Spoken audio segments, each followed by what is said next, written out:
Hello viewers, welcome to my educational channel విద్యా ఉద్యోగ సమాచారానికి స్వాగతం.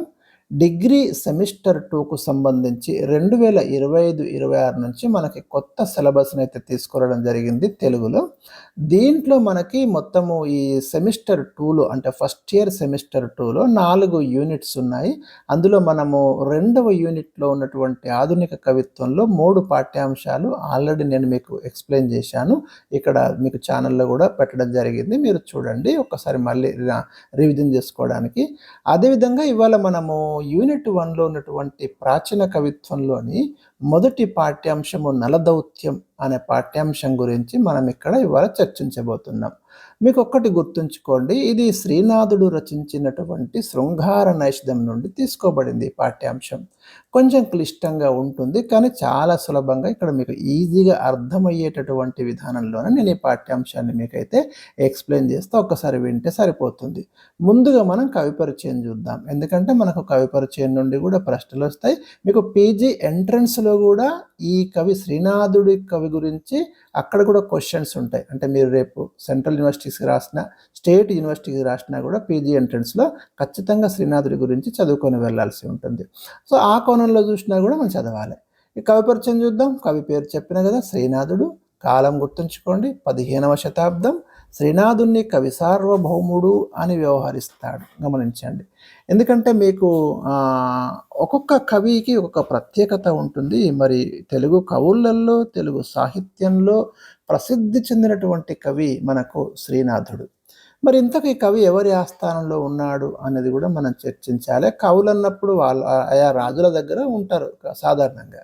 శ్రీనాథుడి ప్రత్యేకత ఏంటంటే చాలా రాజాస్థానాలు తిరుగుతాడు. రాజభోగాలు అనుభవించినటువంటి కవి తెలుగులో మనకు శ్రీనాథుడే. శ్రీనాథుడు అనుభవించినటువంటి రాజభోగాలు సాహిత్యంలో మరో కవి అనుభవించలేదంటే మనం గమనించాలి. ప్రతి రాజు దగ్గరికి వెళ్తాడు, దాదాపుగా ప్రతి రాజు యొక్క ఆదరణ చూరగొంటాడు. ముఖ్యంగా మనకు పెద్దకోమటి వేమారెడ్డి ఆస్థానంలో విద్యాధికారిగా పనిచేస్తాడు. అదేవిధంగా ఇంకొకటి ఏంటంటే విజయనగర సామ్రాజ్యం అని కర్ణాటక ప్రాంతంలో మీకు ఒక సామ్రాజ్యం మనకి ఉండేది. అక్కడ ప్రౌఢదేవరాయలు అని రెండవ దేవరాయలు అంటాం ఇతన్ని. ఈ దేవరాయల ఆస్థానంలో ఒక కవిని ఓడిస్తాడు శ్రీనాథుడు. ఆ కవి పేరు గౌడ డిండిమ భట్టు. ఇక్కడ మీకు కొంచెం మిస్ అయింది వర్డ్. గౌడ డిండిమ భట్టును ఆ పాండిత్యంలో ఓడించి కనకాభిషేక గౌరవాన్ని పొందుతాడు. అంటే బంగారు నాణెములే శ్రీనాథుడి మీద స్నానంలాగా పోస్తారన్నట్టు. అతని యొక్క పాండిత్య ప్రతిభకు మెచ్చి అక్కడ రాజు. అంటే మీరు గమనించండి శ్రీనాథుడు ఎంత గొప్ప కవి. ఇక రచనలు కనుక గమనిస్తే మనము శ్రీనాథుడి యొక్క రచన చూడండి. మరుత్తరా చరిత్ర, శృంగార నైషధం, హరవిలాసం, భీమఖండం, కాశీఖండం, శివరాత్రి మహాత్మ్యం, ఇంకా చాలా ఉంటాయి. కొన్ని ముఖ్యమైన రచనలు అయితే ఇక్కడ నేను ఇవ్వడం అనేది జరిగింది. ప్రత్యేకతలు, శ్రీనాథుడి యొక్క కావ్యాలన్నీ కూడా వర్ణనలతో కూడినటువంటివి. అంటే శ్రీనాథుడి కాలంలో మీరు గమనిస్తే కావ్యాలు ఎక్కువగా వచ్చినాయి. అతను రాసినవన్నీ కూడా కావ్యాలు, అందుకే దీన్ని కావ్య యుగం అని కూడా అంటాం. శ్రీనాథుడి యొక్క యుగాన్ని మనం కావ్య యుగం అంటాం.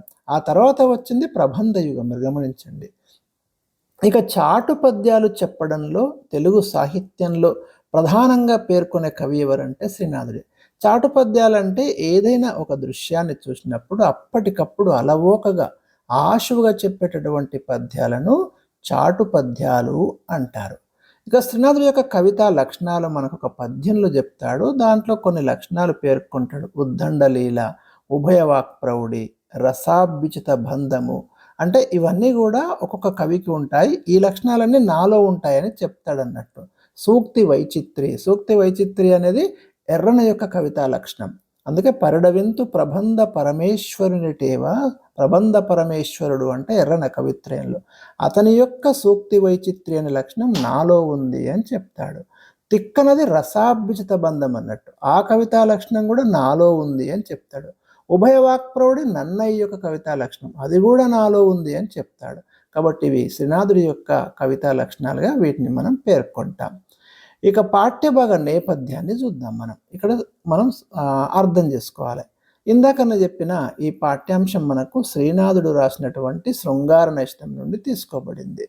ఒకటి గమనించండి మీరు. ఫస్ట్ అయితే దీంట్లో మనకు ఉన్నటువంటి ప్రధాన పాత్రలు నలుడు, దమయంతి, తర్వాత కొంతమంది దేవతల పేర్లు మీకిక్కడ కనిపిస్తాయి.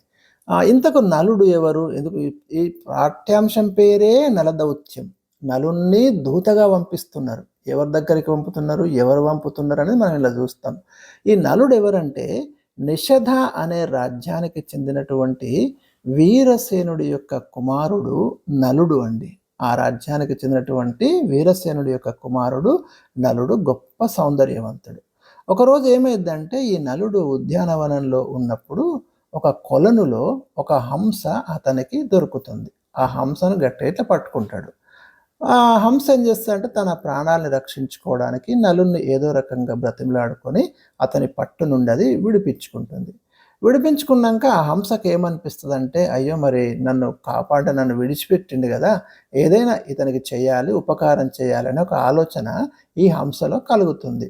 అప్పుడు కలిగి ఈ హంస ఏం చెప్తది అంటే, ఈ హంసకి ఒక రాకుమారి గురించి చాలా తెలుసన్నట్టు.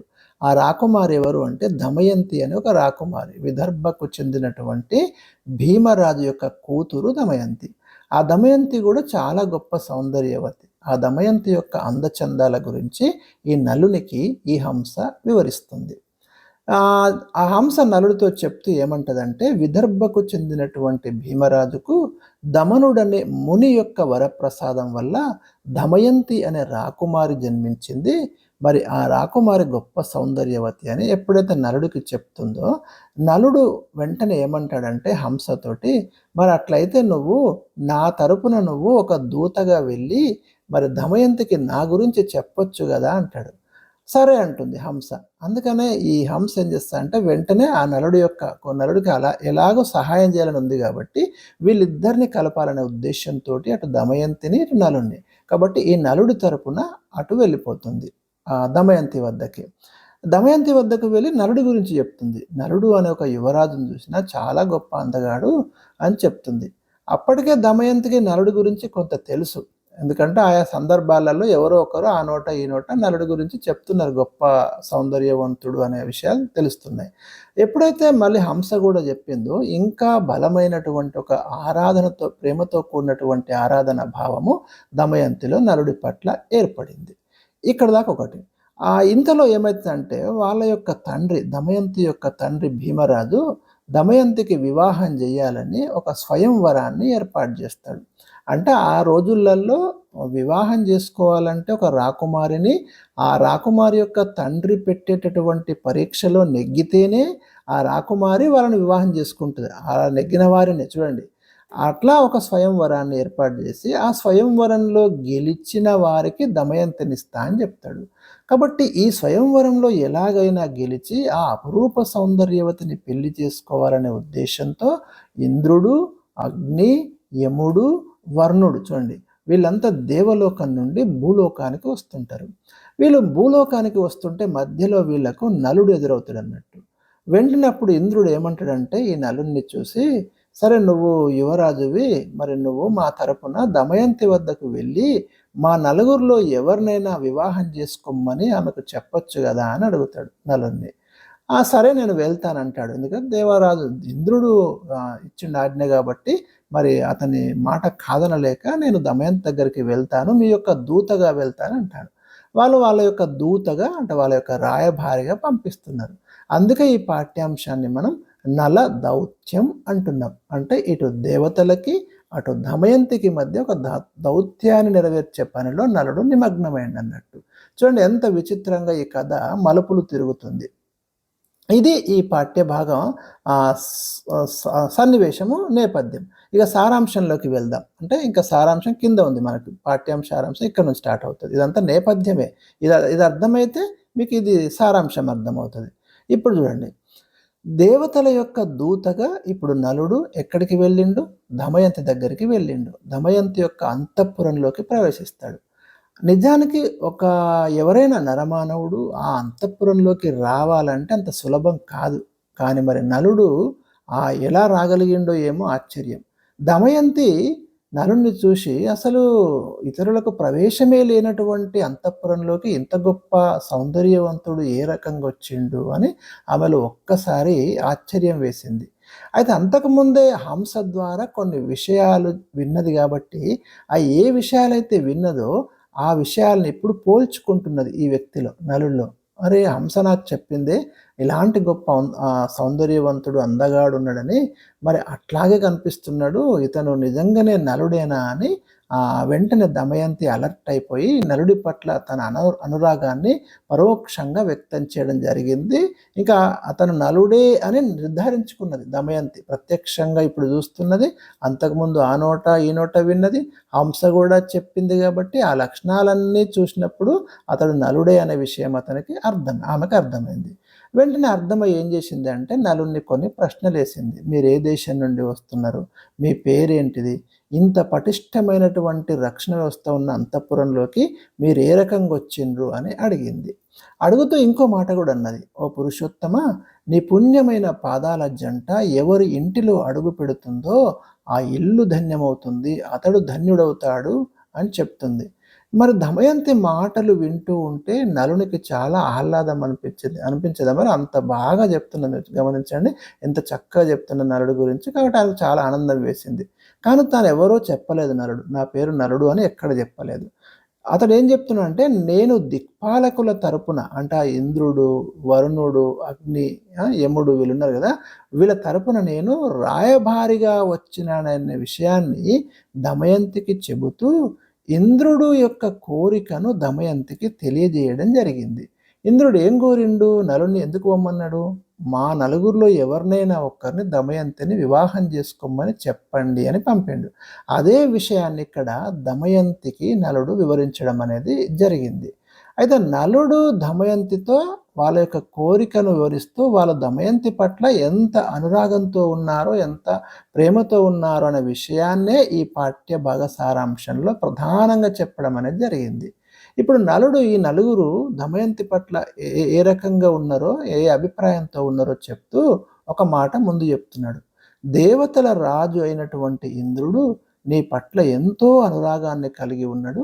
ఇంద్రుడు నీ యొక్క ఎడబాటు వల్ల బాధపడుతూ నందనవన విహారానికి కూడా వెళ్ళడం లేదు. ఇక్కడ మనం అర్థం చేసుకోవాల్సింది ఏంటంటే, ఇంద్రుడు ప్రతిరోజు నందనవనానికి వెళ్తాడు, ఆ ఉద్యానవనానికి వెళ్ళి విహారం చేస్తూ ఉంటాడు.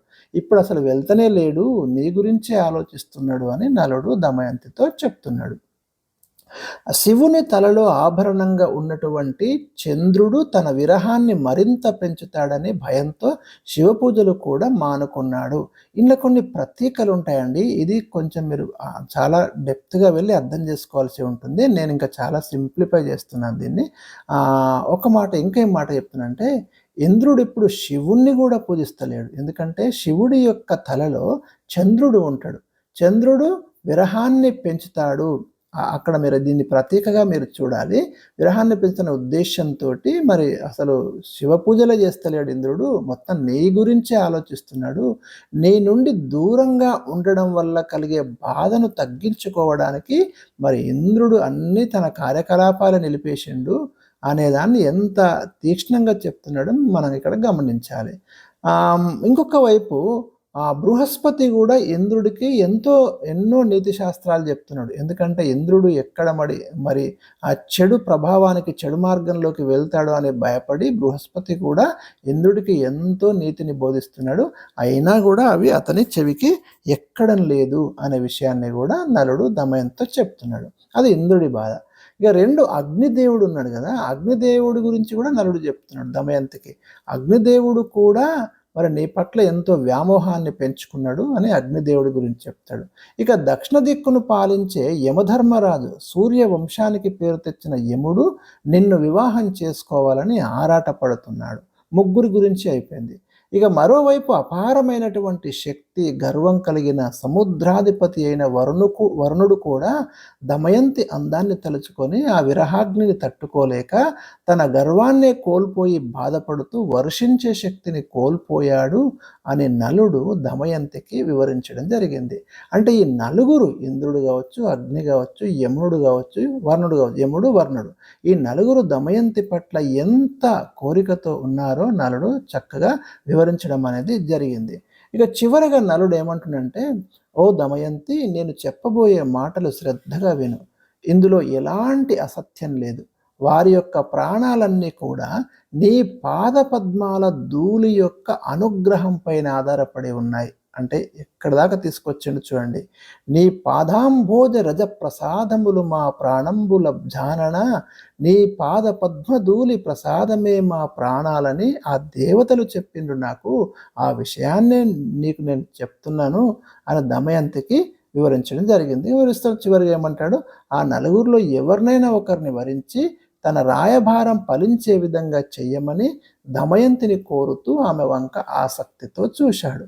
ఈ కథ ఎన్ని మలుపులు తిరిగిందంటే, నిజానికి దమయంతికేమో నలుడి మీద వ్యామోహం ఉంది. నలుడేమో దేవతల తరపున రాయబారిగా వచ్చిండు, వాళ్ళల్లో ఒకరిని వరించమని. సరే, మనకు ఎండింగ్ అనేది దీంట్లో ఎక్కడ ఇవ్వలేదు. ఇంతవరకే మన పాఠ్యాంశం ఇవ్వడం అనేది జరిగింది. మరి దీని యొక్క సారాంశాన్ని మీకు అర్థమైంది అనుకుంటున్నా. దీనిలో ఉన్న ముఖ్యమైన పద్యాలను నెక్స్ట్ వీడియోస్లో నేను అందిస్తాను. వీడియో నచ్చితే తప్పకుండా లైక్ చేయండి.